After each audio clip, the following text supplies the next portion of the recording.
ایک عورت عراق سے آئی، اس کی 5 یتیم بچیاں تھیں تو اسے ضرورت تھی وظیفے کی۔ اس نے آ کے پوچھا حضرت عمر بن عبدالعزیز کا گھر کہاں؟ تو لوگوں نے فرمایا وہ سامنے جو ٹاٹ اور بوریے کا پردہ لٹک رہا ہے وہ عمر بن عبدالعزیز کا گھر ہے۔ دروازے پہ دستک دی تو ایک عورت اندر برتن دھو رہی تھی۔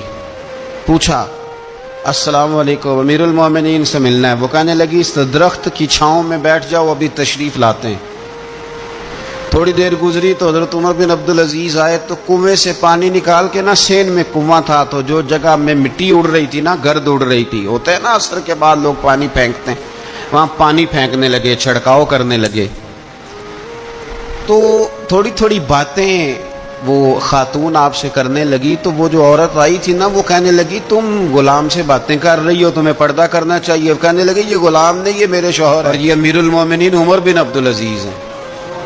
کہنے لگی یہ عمر بن عبدالعزیز ہے؟ کہا ہاں یہ عمر بن عبدالعزیز ہے۔ تو وہ خاتون حاضر ہوئی، کھجوریں اس کو دی گئیں کھانے کے لیے۔ اس نے کہا حضور میری 5 یتیم بیٹیاں ہیں، مجھے وظیفہ چاہیے۔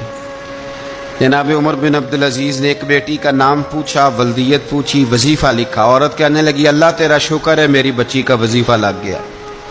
دوسری کا نام پوچھا، ولدیت پوچھی، عمر پوچھی، وظیفہ لگایا۔ اللہ تیرا شکر ہے میری یتیم بچی کا وظیفہ۔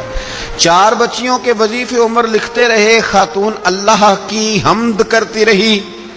5ویں کا لکھنے لگے تو کہنے لگی میں نے زمانہ بڑا دیکھا ہے پر عمر بن عبدالعزیز تیری طرح کا بندہ نہیں دیکھا۔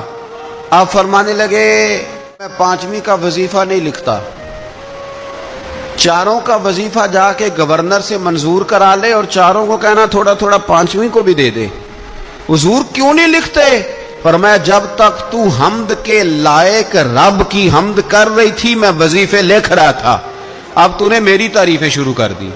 اپنی تعریف پر کیسے وظیفہ لکھوں؟ وہ تو حمد کے لائق ہے، اس کی حمد ہونی چاہیے، لیکن میں اپنی تعریف پر، اپنی خوشامد پر میں نہیں لکھتا۔ جا اللہ تعالیٰ تیری لیے بہتری کرے۔ وہ خاتون کہتی ہے میں وہاں سے آئی، مجھے مہینوں لگ گئے، سفر لمبا تھا، عراق پہنچی تو عراق کے گورنر کو جب میں نے وہ روکا دیا تو ان کی چیخیں نکل گئی، تڑپ کے روئے۔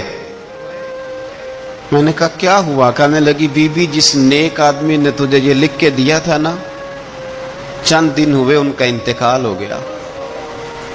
عمر بن عبدالعزیز پردہ فرما گئے۔ وہ خاتون پھر روئی، کہنے لگی یتیم بیٹیوں کا اب کیا بنے گا، اس رکے کا کیا بنے گا؟ تو آپ فرمانے لگے بی بی جب امیر عمر بن عبدالعزیز جیسا ہو تو گورنروں کو بھی اللہ کچھ توفیق دے ہی دیتا ہے۔